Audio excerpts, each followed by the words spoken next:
ሰላም ጤና ይስጥልን አድማጭ ተመልካቾቻችን ከቶፕ ኒውስ ኔትወርክ ዕለታዊ ዜናዎችን ይዘን ቀርበናል። በቅድሚያ አርዕስቶቹን። በኢትዮጵያ የሀሳብ ትግል ለሚያደርጉ ሁሉ በነጻነት የሚንቀሳቀሱበት ምቹ ሁኔታ ተፈጥሯል ሲሉ የብልጽግና ፓርቲ ምክትል ፕሬዝዳንት አቶ አደም ፋራ ተናገሩ። የኢትዮጵያና የኬንያ መንግስታት በሁለቱ ሀገራት መካከል ያለውን የሁለትዮሽ ትብብር ይበልጥ ለማጠናከር በአፍሪካ ቀንድ ያለውን ሰላምና ደህንነት ለማስጠበቅ በጋራ እንደሚሰሩ ገለጹ። ብሔራዊ ምርጫ ቦርድ ከፖለቲካ ፓርቲዎች ጋር በሰባተኛው ጠቅላላ ምርጫ ዝግጅት ላይ መከረ። የተባበሩት መንግስታት ድርጅት የሱዳን ጦርነት ወደ ኢትዮጵያ ሊዛመት እንደሚችል በመግለጽ ሰፊ ቀጠናዊ ግጭት ስጋት መጋረጡን አስጠነቀቀ። አሜሪካ ለኢትዮጵያ የጤና ዘርፍ የሚውል ከ1 ቢሊዮን ዶላር በላይ የገንዘብ ድጋፍ ልታደርግ ነው። በኢትዮጵያ የሀሳብ ትግል ለሚያደርጉ ሁሉ በነጻነት የሚንቀሳቀሱበት ምቹ ሁኔታ ተፈጥሯል ሲሉ የብልጽግና ፓርቲ ምክትል ፕሬዝዳንት አደም ፋራ ተናገሩ። ከወረዳ እስከ ፌዴራል ያሉ ተቋማትን እንደሚመሩ የተሾሙ የተቃዋሚ ፖለቲካ አባላት በሚያከናውናቸው ስራዎችና ውሳኔዎቻቸው ላይ ማንም ጣልቃ እንዳይገባባቸው አድርገናል ብለዋል። ብልጽግና ፓርቲ ካሉት ሁለት ምክር ቤቶች አንዱ የሆኑት አቶ አደም ይህንን ያሉት ለገዢው ፓርቲ ቅርበት ያለው ፋና የቴሌቪዥን ጣቢያ ጋር ባደረጉት ቃለ ምልልስ ነው።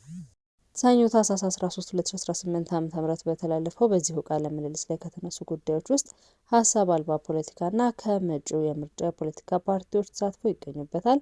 በኢትዮጵያ በሀሳብ ልዕልና ላይ የተመሰረተ ስርዓት የበላይነትን እንዲይዝ የፖለቲካ ምህዳሩን ማስፋትና ጤናማ ማድረግ አስፈላጊ መሆኑን በቃለ ምልልሳቸው ላይ የጠቀሱት አቶ አደም ከዚህ አኳያ ባለፉት ዓመታት የተሰራው ሪፎርም ስኬት መመዝገቡን ተናግረዋል። በሀገሪቱ ውስጥ አማራጭ ሀሳብ አለኝ የሚል አካል በሙሉ በነጻነት መንቀሳቀስ እንደሚችል ምቹ ሁኔታ ተፈጥሮለታል ሲሉም ተደምጠዋል። በአሁኑ ወቅት ሀሳብ አለኝ ለራሴ ፓርቲ መስርቼ መታገል እችላለሁ የሚል አካል ላይ እንቅፋት የሚፈጥር አካል የለም ሲሉም አክለዋል። እርሳቸው ይህንን ቢሉም ከብሔራዊ ምርጫ ቦርድ እውቅና አግኝተው የፖለቲካ እንቅስቃሴ እያደረጉ ያሉ ተቃዋሚ ፓርቲዎች ጉባኤያቸው ጨምሮ መደበኛ እንቅስቃሴዎችን ማድረግ እንዳልቻሉ ወቀሳ ሲያቀርቡ ቆይተዋል። የኢትዮጵያና የኬንያ መንግስታት በሁለቱ ሀገራት መካከል ያለውን የሁለትዮሽ ትብብር ይበልጥ ለማጠናከር በአፍሪካ ቀንድ ያለውን ሰላምና ደህንነት ለማስጠበቅ በጋራ እንደሚሰሩ ገለጹ። የኬንያው ፕሬዝዳንት ዊሊያም ሩቶ በአዲስ አበባ ባደረጉት ጉብኝት ከጠቅላይ ሚኒስትር ዶክተር አብይ አህመድ ጋር ፍሬያማ ውይይት ማድረጋቸውን በኢንስታግራም ገጻቸው ላይ አስፍረዋል። በውይይቱ ሁለቱም መሪዎች ለቀጠናው መረጋጋት፣ ለውይይትና ለአፍሪካዊ ችግሮች አፍሪካዊ መፍትሄዎችን በሚለው መርህ ያላቸውን ጽኑ አቋም በድጋሚ አረጋግጠዋል። ዊሊያም ሩቶ በኢንስታግራም ገጻቸው ላይ ካሰፈሩት መግለጫ እንደተመለከትነው ሁለቱ ሀገራት በጠንካራ ኢኮኖሚ ውህደት፣ በዲጂታል እድገትና በጋራ ብልጽግና ላይ የተመሰረተ የጋራ ራዕይ እንዲኖራቸው ተስማምተዋል። ውይይቱ ላይ ከተነሱት ዋና ዋና ጉዳዮች መካከል በሁለቱ ሀገራት ግዙፍ የቴሌኮም ተቋማት መካከል ስትራቴጂካዊ የጋራ ኢንቨስትመንት እድሎችን መፍጠር አንዱ ነው። ተቋማቱ በቀጠናዊ ገበያዎች ላይ በጋራ እንዲሰማሩ የሁለቱ ሀገራት መንግስታት ሙሉ ድጋፍ እንዲያደርጉ መሪዎች አረጋግጠዋል። በአፍሪካ ቀንድ አስተማማኝ ሰላም እንዲሰፍንና የጸጥታ ስጋቶችን በጋራ ለመከላከል በሚቻልባቸው መንገዶች ላይ መግባባት ላይ ተደርሷል። ይህ ስምምነት በምስራቅ አፍሪካ ቀዳሚ ኢኮኖሚ አቅም ያላቸው ሁለቱ ሀገራት ያላቸውን ታሪካዊ ግንኙነት ወደ ላቀ ደረጃ እንደሚያሸጋግረው ተመላክቷል። ምርጫ ቦርድ ከፖለቲካ ፓርቲዎች ጋር በሰባተኛው ጠቅላላ ምርጫ ዝግጅት ላይ መከረ። የኢትዮጵያ ብሔራዊ ምርጫ ቦርድ የሰባተኛው ጠቅላላ ምርጫ ረቂቅ የጊዜ ሰሌዳን ጥቅምት 10 2018 ዓ.ም ይፋ ማድረጉን ተከትሎ ከገዢው ፓርቲዎችና ከተለያዩ የፖለቲካ ፓርቲ ተወካዮች ጋር የምክክር መድረክ አካሂዷል። ምክክሩ የተካሄደው ቦርዱ የሰባተኛው ጠቅላላ ምርጫ ረቂቅ የጊዜ ሰሌዳን ጥቅምት 10 2018 ዓ.ም ባስተዋወቀበት ወቅት ከፖለቲካ ፓርቲዎች ጥያቄ መነሳታቸውን ተከትሎ ነው። የቦርዱ ሰብሳቢ መይላተወርቅ ኃይሉ በውይይቱ መክፈቻ ባደረጉት ንግግር ሰባተኛው ጠቅላላ ምርጫ ነጻ፣ ፍትሐዊና ገለልተኛ እንዲሆን የሁላችንም ባለድርሻ አካላት ተሳትፎ እንደሚጠይቅ ገልጸዋል።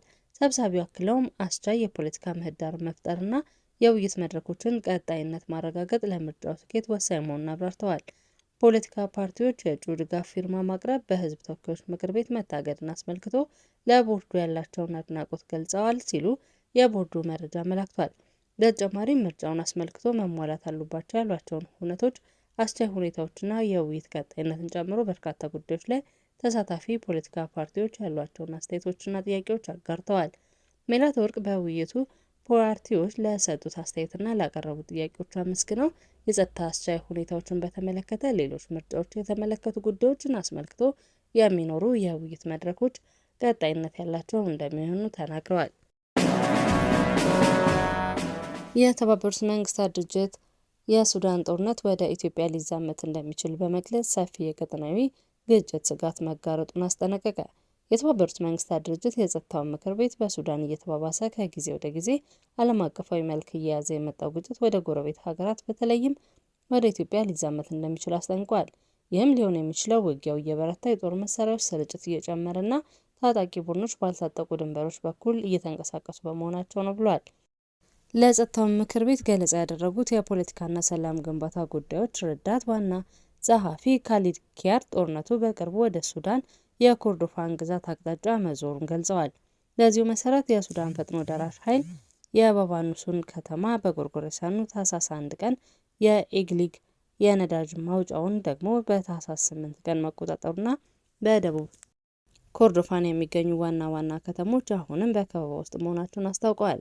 አክለውም በሱዳንና በደቡብ ሱዳን መካከል እየታየ እንዳለው ሁሉ ታጣቂ ቡድኖች ድንበር ተሻግረው የሚያደርጉት እንቅስቃሴ ለቀጠናው መረጋጋት ሊያሳጣ የሚችል ተጽዕኖ እንዳለው አስጠንቅቀዋል።